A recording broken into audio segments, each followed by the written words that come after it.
예, 주간 증시 브리핑 시작하겠습니다. 지난주 글로벌 증시는 대체로 양호했습니다. 인도 정도 제외하고는 대부분 다 플러스가 났는데, 그러니까 연준 인사들이 센 발언을 했지만 블러드가 인플레이션 정점에 근접해 가고 있다, 하락하는 것을 오래 볼 수 있다, 이런 발언이 나오면서 희석이 됐고, 중국의 리오프닝 영향을 받으면서 홍콩 증시가 올랐고요, 많이.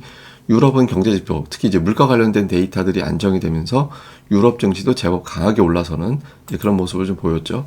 그리고 주요 금융시장의 움직임도 달러 인덱스 상승폭이 좀 둔화됐고, 이념물 국채금리 빠지고 국제유가 많이 빠지고 증시는 조금 올라가고, 전반적인 어떤 주변 금융지표는 주식시장이 올라가기 괜찮은 그런 구도를 보여준 게 특징이었고요. 그러니까 종목들로 보면 좀 특징적인 게 나옵니다. 리오프닝 관련된 종목들, 그러니까 미국에서 여행주라든가 이런 종목들이 강세를 보였고, 폴로 랄프로렌 같은 이제 의류주, 바깥에 다니면 옷을 많이 입으니까, 그러니까 이런 종목군들이 강세를 보였고, 반도체주가 가장 강하게 움직인 게 특징이었죠. 그러니까 중국의 반도체 굵기가 좀 어려워질 것 같다, 이런 이제 기대감이 나오면서 이제 반도체주가 많이 올랐고, 또 하나는 자동차주가 엇갈렸어요. 테슬라는 빠졌는데 GM은 올라갔거든요. 우리 증시에서도 현대차, 자동차 괜찮았잖아요. 그래서 전기차 시장에 대한 문제가 아니라 테슬라의 점유율이 떨어지는 쪽을 더 주목한 게 아닌가 싶기도 합니다. 근데 테슬라 공매도가 되게 많이 쌓여 있거든요. 그러니까 언젠가는 쇼커버가 될 텐데, 쇼커버 이후의 장세도 우리는 좀 감안을 해야 될 것 같습니다. 우리나라 주요 종목들을 보면 금융주, 주주 환원 정책 강화한다라는 보도에 강했고, 우리도 역시 IT 기업들, 삼성전자, SK 하이닉스 강하게 움직였고요. 그다음에 건설주도 제법 올라갔죠. 둔천동 관련된, 또 아파트 관련된 어떤 정부의 정책 이런 것들, 그다음에 이제 중동 수주 이런 기대감으로 좀 올라가서 이런 종목군들이 이제 두드러지게 좀 시장을 끌어가는 그런 역할을 했고요. 코스닥 쪽에서는 역시 반도체 장비주, PSK가 17% 올라갔는데, 뭘 팔고 올라갔는지 보니까 12월에 강했던 엔터와 이제 5G를 팔고, 그리고 이제 PSK 같은 이제 반도체주로 넘어간 게 지난주 코스닥 수급의 특징적인 모습이었습니다. 다음에 이제 중요한 어떤 지표들을 살펴보면, 주말에 미국 고용 지표가 잘 나왔는데 주식시장은 강했잖아요. 그러니까 비농업 일자리가 예상보다 강했고 실업률도 높았는데 시간당 임금이 떨어지는 그런 모습이 나왔고, 시간당 임금이 빠진 이유는 노동시장 참여율이 올라갔거든요. 노동시장 참여율이 올라갔다는 얘기는 노동의 공급이 늘어난 거예요. 공급이 늘어나면 가격은 떨어지죠. 그러니까 이 향후에 시간당 임금은 계속 떨어질 가능성이 있고, 또 하나는 이게 이제 서비스업 지수인데, 미국은 서비스 업종이 강해서 고용시장을 끌어올렸다, 이런 평가를 받잖아요. 근데 서비스업 지수가 31개월 만에 50 이하로 떨어졌습니다. 그러니까 이 부분도 어느 정도 좀 영향을 준 것 같고요. 세부 데이터에서 보면 고용 관련된 데이터도 50 이하로 내려왔거든요. 그래서 이런 부분들. 그 다음에 이제 또 하나는 이제 미국의 어떤 CPI가 이번 주에 나올 텐데, 가장 중요한 이벤트죠. 그러니까 올해 들어서 1월 들어서 첫 번째 고비가 될 수 있는 이벤트입니다. 우리나라로 치면 삼성전자 실적이었고, 미국에는 CPI가 중요한데, 예상이 전년 대비 6.5%, 근원은 5.7, 이걸 예상하고 있는데, 지난주 대비 전망치가 0.3%포인트, 0.2%포인트 정도 내려왔어요. 만약에 이 부근이 나오게 된다면 시장은 물가가 하락 속도가 좀 빨라졌다, 이렇게 평가를 하면서 증시가 한 단계 레벨업 될 가능성이 높고요. 6% 후반, 근원은 6% 정도가 나오게 된다면 기대를 접어야겠구나라고 해서 시장이 한번 상당한 충격을 받을 가능성이 있습니다. CPI가 이번 주에 시장의 키다, 이제 이렇게 보시면 될 것 같고요. 우리 시장의 키는 삼성전자죠. 삼성전자 실적 지난주에 나왔는데, 제가 이걸 이제 예습 차원에서 실적 전에 이걸 알려드렸잖아요. 삼성전자가 10% 이상 하락한 사례가 총 7번 있었는데, 다음에 1997년도 이후는 다 올랐다. 근데 중요한 거는 삼성전자가 그 다음에 20% 이상 영업이익이 증가된다라는 기대가 만들어지면 주가는 40% 올라간다. 제가 이 말씀을 드렸잖아요. 그러니까 올해 예상되는 영업이익이 20조 원 정도 왔다 갔다 되고 있거든요.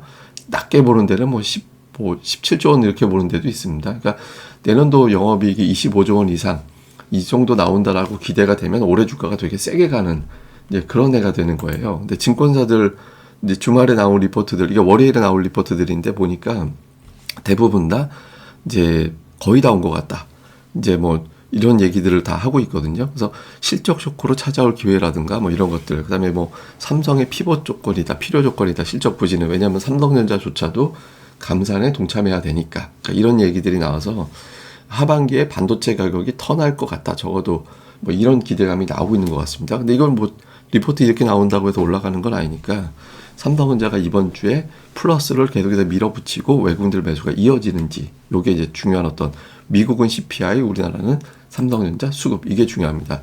근데 그 수급은 외국인들이 끌어가는 거잖아요.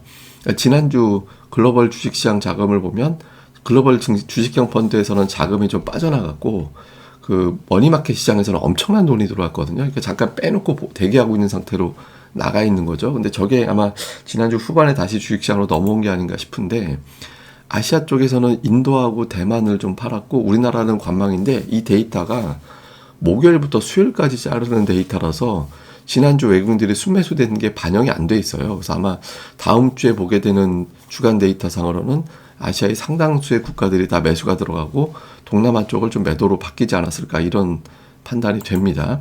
그리고 실제로 이제 우리나라 외국인들이 작년도 6월 이후에 매매 동향을 보면 6월까지는 매도였는데 7월부터는 매수로 바뀌어 있어요. 그리고 이제 12월에 잠깐 매도한 것 같이 보이지만 지난주에 1조 2천억 원 가까이 순매수를 보였잖아요. 그래서 외국인 투자자들이 작년도 7월 이후에 비교적 일관성 있게 매수 우위를 보이고 있다는 게 특징이었고요. 종목을 또 보니까 1조 2천억 정도에서 삼성전자를 가장 많이 담았고요. 역시 그다음에 금융주가 되게 많이 포진해 있죠.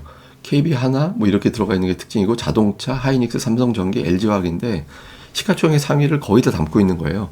LG에너지 솔루션 뭐 이런 거 정도, 이제 바이오하고 이런 쪽을 제외하고는 시가총액 상위와 금융주를 담는 게 나오고 있거든요. 그러니까 외국인 매수 들어오는 게 패시브 자금이다.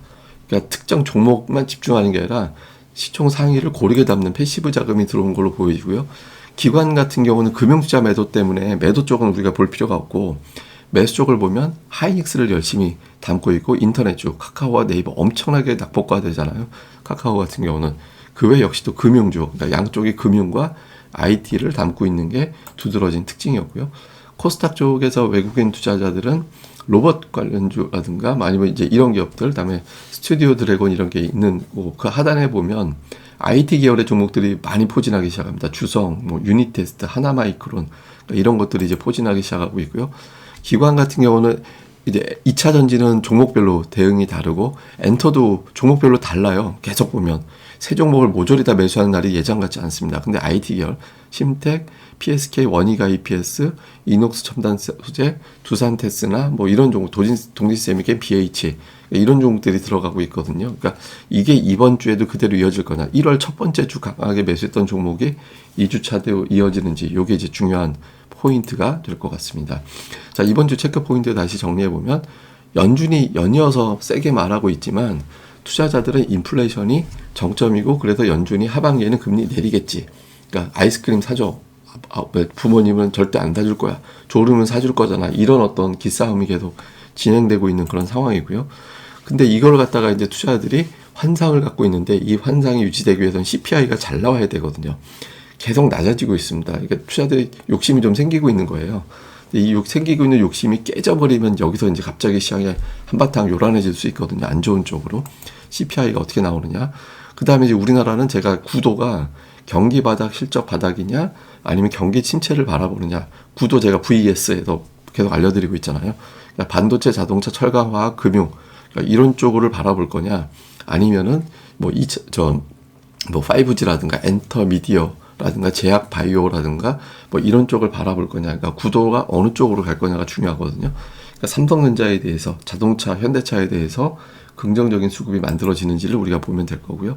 환율이 지금 되게 많이 빠졌는데, 좋게 보면 외국인들 금융시장 안정됐다. 근데 그런 측면이 있죠. 그리고 유가가 빠진 상태에서 수입 비용이 줄어들게 되니까 환율이 또 안정될 수 있는 그런 기반이 되는 거고, 무역수지 개선도 될 수 있는 환경이 만들어졌고, 여기에 대한 어떤 특실, 수출 기업들이 고환율을 또 누리지 못하는 건 어떡하나, 뭐 요것도 또 될 수 있거든요.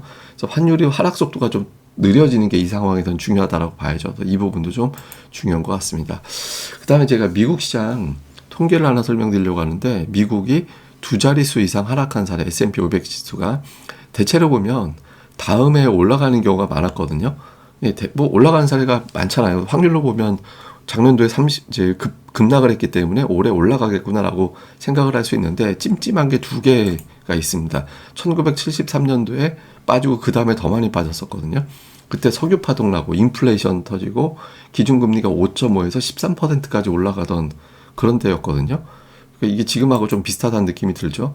2001년도 같은 경우 우리가 알고 있는 이제 IT 버블이 터지면서 시장이 하락했던 해였고, 그러니까 버블이 터졌다, 인플레이션이 터졌다, 이 두 개가 걸렸던 해 시장이 안 좋아서, 그러니까 이제 미국 시장 과거 사례 봐서는 올해는 올라갈 것 같긴 한데, 그러니까 뭔가 찜찜함이 있겠죠. 그러니까 이 조건이 깨져줘야 돼. 버블은 이미 뭐 이제 거의 다 깨졌다고 봐야 되니까 버블 얘기는 할 필요가 없는 것 같고, 그러니까 문제는 이제 인플레이션, 1973년도에 인플레이션이 영향을 주면서 그 다음 해까지 빠져버리는 상황이 생겼는데, 요게 이제 좀 꺾여진다라면 이제 올해도 두 자릿수 이상 회복이 될 거고, 그렇지 않다라면은 이제 아이고 올해 고생하겠구나, 요 기준이 될 겁니다. 인플레이션 수치가 이제 가장 중요하다. 요걸 이제 보시면 될 것 같습니다.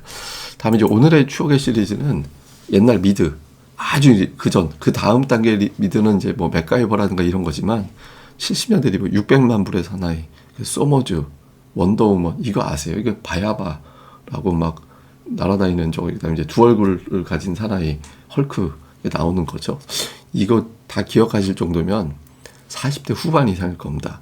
그래서 이 중에 이제 리 메이저스라는 배우였죠. 저기 저 600만 불의 사나이가 그 원더우먼 린더 카터라는 배우였고, 이거 굉장히 막 잘 봤던 것 같은데, 하여간 예, 요거 한번 또 기억나시는 분들은 계실 것 같습니다.